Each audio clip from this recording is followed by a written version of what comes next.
어제 이 시편 90편 표제어에 대한 말씀을 잠깐 나눴습니다.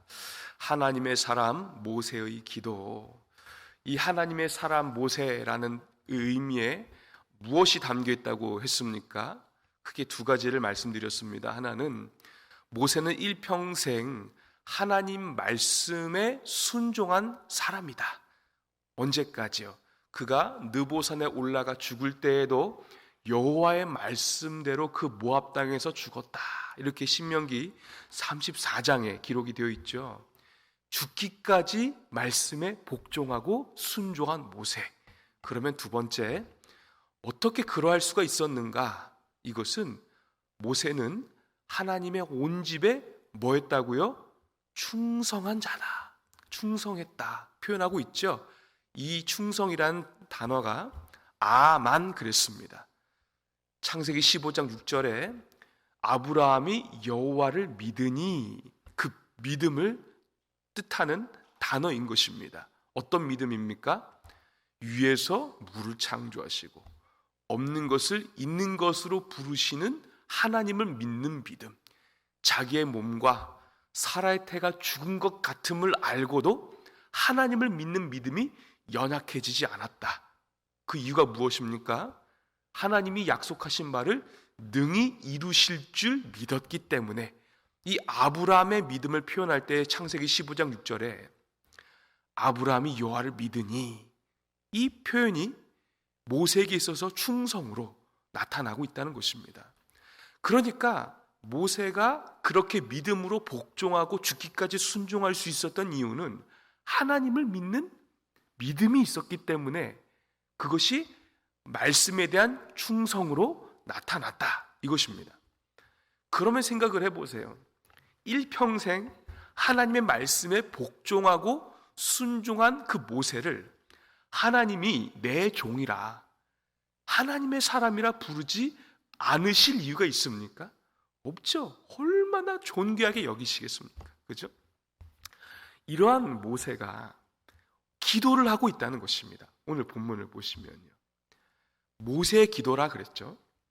그러면 이 기도에 대해서 한 두 가지를 생각을 해보려고 합니다.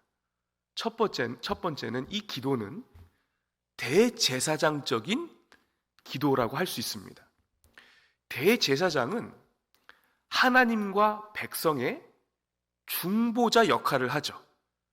대제사장이 그 제사장 그룹과 백성을 위하여서 목숨을 걸고 지성소에 들어가서 속죄하는 일을 한다는 것이죠.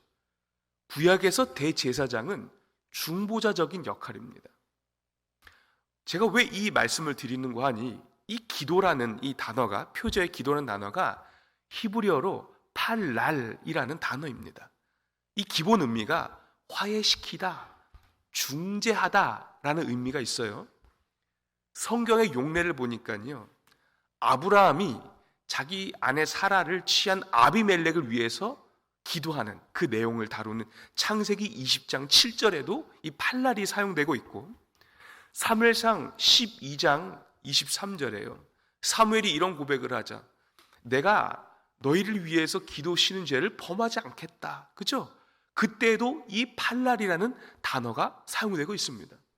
느헤미야 1장 4절과 6절에도 그 민족의 환난과 능욕과 성이 무너지고 성벽이 불타는 소식을 듣고 탄식하며 기도하는 느헤미야의 기도에도 이 팔랄이 들어가 있고요. 또 다니엘이 포로 기간 70년, 총 70년 기간 중에 50여 년이 지날 때쯤 이 민족의 죄악상을 깨닫고 기도할 때에 다니엘서 9장 그 20절 어간에 이 팔랄이라는 표현이 들어가 있습니다. 그러니까요, 이 지금 제가 말씀드린 이 용례의 공통점이 무엇입니까? 인간의 죄로 말미암아 그 인생 가운데 드려진 하나님의 진노가 그들 가운데 임하지 않도록 청원하는 중보 기도의 성격을 다 가지고 있다는 것입니다. 이해되시죠? 오늘 본문도 그렇습니다. 오늘 본문도 이 모세가 이 유한한 인간의 인생에 대해서 뭐라고 고백을 합니까? 우리 9절 한번 읽어볼까요? 9절 시작. 우리의 모든 날이 주의 분노 중에 지나가며 우리의 평생이 순식간에 다하였나이다. 아멘. 보세요. 우리의 일평생입니다. 우리. 저와 여러분도 다 포함되는 것입니다. 우리의 일평생이 어디 아래 있다고요? 하나님의 진노 아래 있다는 것입니다. 그런데 그 일평생이라는 그 시간을 어떻게 표현하느냐? 순식간에 다하였나이다. 이 순식간이라는 표현이 한번 내쉬고 들이마시는 숨, 그 한숨을 얘기하는, 그 찰나를 얘기하는 것입니다. 그러니까 4절과 5절을 보면 천년이 하루 같고 하루가 천년같이 여겨지는 하나님의 시간 계산법이에요. 잠깐 지나는 밤과 같고 우리의 일생이 아침에 돋다가 저녁에 시드는 풀과 같은 찰나 같은 인생이에요. 그런데 그 찰나 같은 인생에 뭐가 드리워져 있다고요? 하나님의 진노가 드리워져 있다는 것입니다. 이것이 모세가 아주 깊은 통찰력으로 자기들의 인생을 조망하면서 고백하는 것입니다. 하나님, 우리의 이 찰나 같은 인생, 결국에는 그 하나님 없는 인생의 끝은 다 사망으로 가지 않습니까? 이 고백을 모세가 하고 있는 것입니다. 중보기도 하고 있는 거예요. 그 중보기도의 면모가 어디 나타나느냐? 12절을 한번 보세요. 함께 읽겠습니다. 시작. 우리에게 우리날 계수함을 가르치사 지혜로운 마음을 얻게 하소서. 아멘. 그러니까 그러한 우리의 이 인생들에게 하나님께서 무엇을 주시기를 원하고 있는 것입니까? 우리가 우리의 날 계수할 수 있도록 하나님이 가르쳐 달라고 하는 것입니다. 여기서 가르치다라는 것은 그냥 티칭을 이야기하는 게 아니라 우리가 많이 들어보셨을 겁니다. 히브리어에서 야다라는 단어예요. 이것은 아주 깊이 하는 거예요.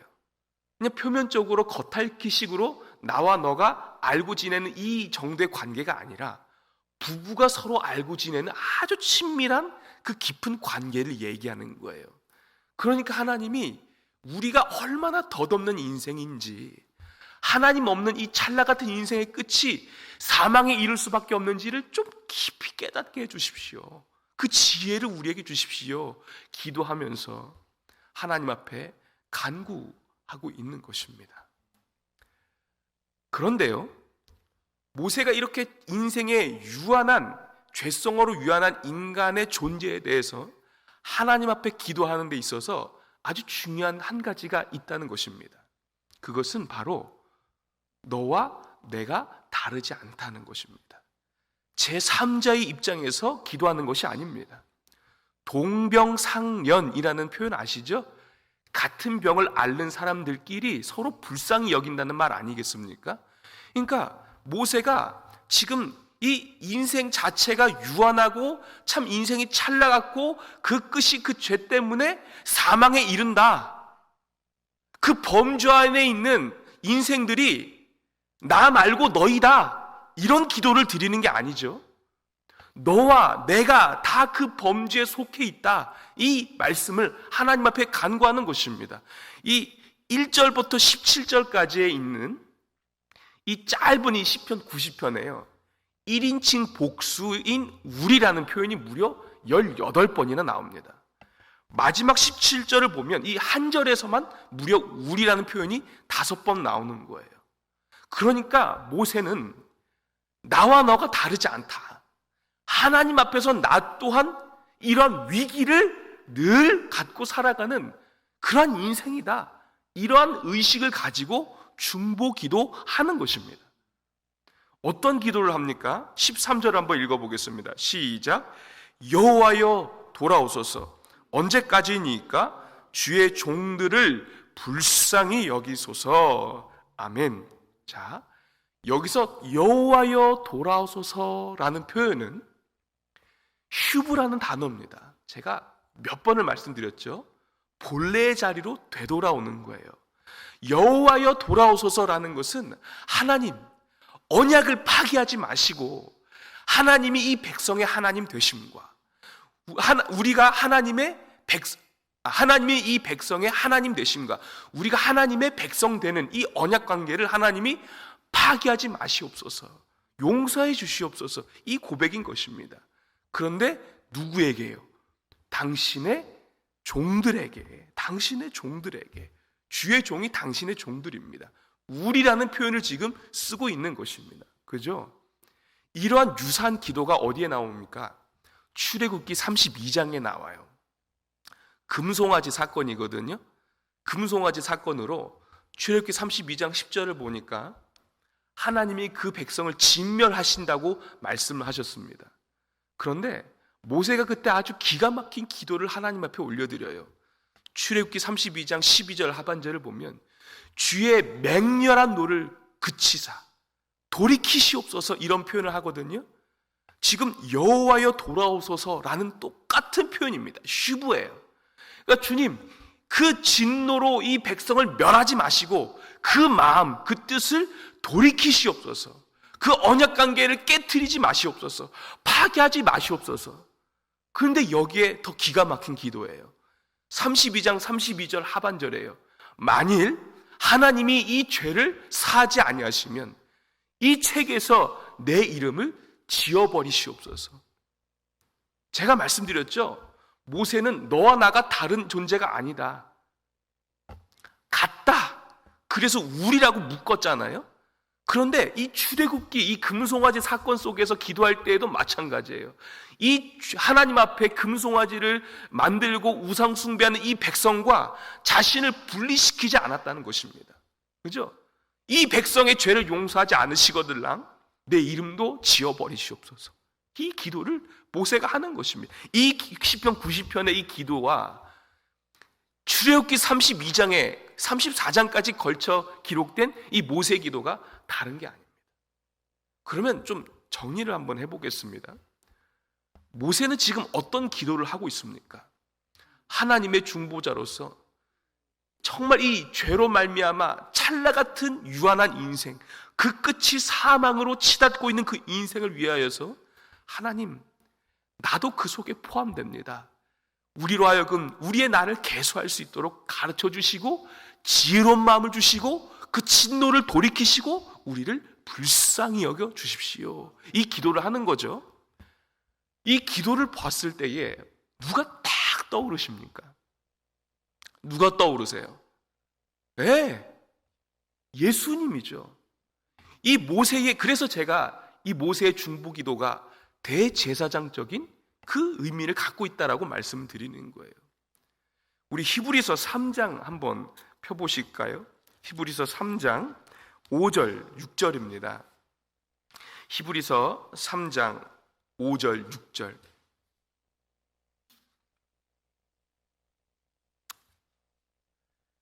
신약성경 355페이지 함께 봉독하시겠습니다.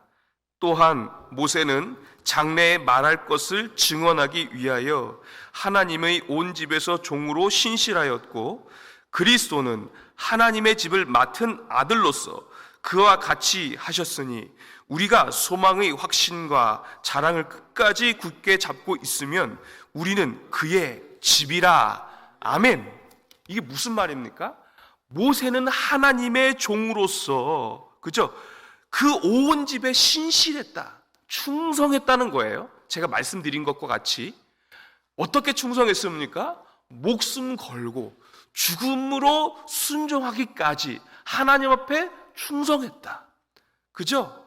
그리고 그 입에서 나오는 모든 하나님의 말씀을 대언하는 율법을 그 후손들이 다 지켜 행하면서 무엇을 부지했습니까? 하나님의 진노 앞에서 생명을 부지하지 않았습니까? 그죠? 율법을 지킬 때에 하나님이 그 이스라엘을 붙들고 계셨던 것입니다. 그죠? 그러나 그 나라가 다 망했죠. 무엇을 말해줍니까? 로마서 3장 20절 말씀처럼 율법의 행위로는 의롭다 하심을 받을 인생이 없는 것입니다. 그러니까 율법으로는 죄를 깨닫죠. 그죠? 율법을 저급한 것으로 성경이 말하는 것이 아닙니다. 기능적인 측면에서 그 율법은 죄의 문제를 해결할 수 없다는 것입니다. 죄를 깨닫게 하고 죄를 피하고 죄에 대해서 속죄 제를 드리며 하나님 앞에 그 생명을 부지하고 살게끔 만드는 것이죠. 그런데 하나님의 집의 종으로서의 모세와 달리 하나님의 집을 맡은 아들로서 오신 예수님은 어떠셨습니까? 하나님 앞에 어떻게 충성하셨습니까? 예수님도 자기의 뜻을 관철시키신 것이 아니라 아버지의 뜻을 따라서 어디에서? 십자가에서 죽기까지 복종하셨습니다. 복종하셨습니다. 예수님도 너와 내가 다르다 이렇게 말씀하지 않으셨습니다. 로마서 8장 3절에 기록된 것처럼 죄에 있는 육신의 모양으로 오셨다 그랬습니다. 우리라고 말씀을 하시는 거예요. 인간의 몸을 입고 이 땅에 오셔서 누구를 위하여서? 찰나와 같이 살다가 사망에 이르는 우리를 위하여 하나님의 말씀을 성취하시려고 십자가에 죽으셨다는 것입니다. 그래서 무엇을 얻었냐 이겁니다. 무엇을 얻었습니까? 우리가 영원한 생명을 얻은 것입니다. 그죠? 믿으십니까? 이것이 얼마나 큰 은혜이고 감사의 제목입니까? 네. 그래서 예수님이 유일한 우리의 중보자 되시는 거예요. 하나님의 진노가 우리 위에 드리워져 있으나 그 진노를 다 막으시고 우리를 덮으셔서 영원한 하나님의 나라로 인도하시는 예수 그리스도. 예수님께서 요한복음 17장 15절 17절 아주 예수님의 기도가 많이 기록된 표현, 그 요한복음 아니겠습니까? 그때에도 뭐라고 중보 기도를 하십니까? 자기에게 주신 백성, 이 제자들을 위해서 기도하실 때에 악에 빠지지 않게 하시고 진리로 이들을 거룩하게 하옵소서. 중보 기도하시는 거예요. 그런데 여기서 끝나는 것이 아닙니다. 예수님이 승천하신 이후에는 어떻게 하십니까? 성령님이 오시죠. 우리 마지막으로 로마서 8장 26절을 함께 찾아보겠습니다. 로마서 8장 26절 신약성경 250페이지입니다.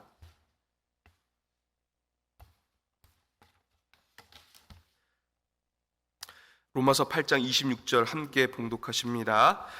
이와 같이 성령도 우리의 연약함을 도우시나니 우리는 마땅히 기도할 바를 알지 못하나 오직 성령이 말할 수 없는 탄식으로 우리를 위하여 친히 간구하시느니라.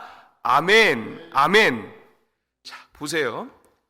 로마서 7장은 뭐에 대한 이야기가 나오고 있습니까? 8장 전반부까지 죄의 문제를 해결할 수 없는 바울의 탄식이 구구절절하게 기록이 되어 있습니다. 자신이 율법학자였고 예수님이 자신을 만나 주셔서 이방인의 사도요 복음의 선봉장으로서 평생을 살았지만 끝까지 일평생 뭐에 대해서는 자신할 수 없었습니까? 죄의 문제에 대해서 자신할 수 없었다는 것입니다. 해결할 수가 없는 거예요.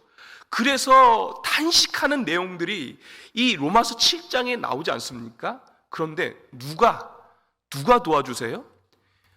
정말 진노의 자식으로 죽을 수밖에 없는 우리를 유일한 중보자가 되신 예수님이 십자가에 죽으셔서 우리를 건지신 것과 같이 성도가, 예수 믿는 사람들이 이 땅에 살아가면서 죄에 대해서 신음하고 아파하고 고통하고 갈등할 때에 그냥 내버려 두지 아니하시고 그 연약함을 성령이 도우신다. 말할 수 없는 탄식으로 하나님 앞에 뭐라고 하신다고요? 친히 간구하시느니라. 이 간구가요, 오늘 모세의 중보기도 팔랄이라 그랬죠. 화해시키다, 중재하다, 똑같은 표현입니다.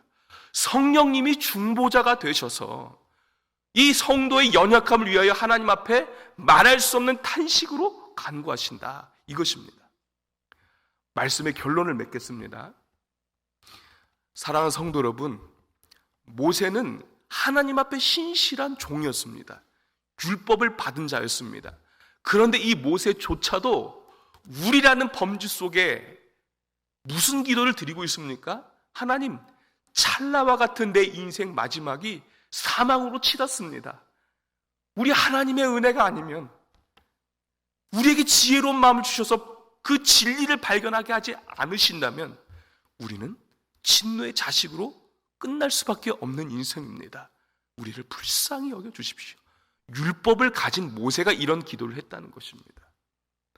오늘 성도로 살아가는 우리 또한 내가 구원받았으니 끝났다, 잘 되었다, 아니요. 빌립보서에서도 너희의 구원을 두렵고 떨림으로 이루라 그랬습니다. 죄에 대해서 자신할 수 있는 인생은 직분자를 막론하고 나의 고아를 막론하고 거기에 자신할 수 있는 사람은 아무도 없다는 것입니다. 그렇기 때문에 오늘 이 말씀을 붙드시는 거예요. 하나님, 나도 우리의 나를 계수할 수 있는 지혜로운 마음을 허락해 주십시오. 얼마나 내가 덧없는 인생인지를 알게 하시고 우리의 중보자 되시는 예수 그리스도, 예수의 영이신 성령님을 붙들고 오늘도 하나님 앞에 이 찰나 같은 삶을 의미 있는 하루로 보낼 수 있도록 하나님, 나의 발걸음을, 우리의 마음을 하나님 붙들어 주시옵소서. 이 기도를 하나님 앞에 온전히 드릴 수 있는 우리 모든 성도님들이 되시기를 소망합니다. 오늘 모세가 그러잖아요. 그리고 우리 어르신들도 저에게 하시는 말씀이 있어요. 목사님, 지난 80년이 순식간에 지나갔다고요. 순식간에 지나갔다고. 이 살과 같은 광음 겁내지 않고 주님이 언제 부르시더라도 우리가 두 손 들고 할렐루야로 하나님의 성에 입성할 수 있도록 오늘도 성령님의 도우심을 구하는 저와 우리 모든 성도님들이 되시기를 주의 이름으로 축원합니다.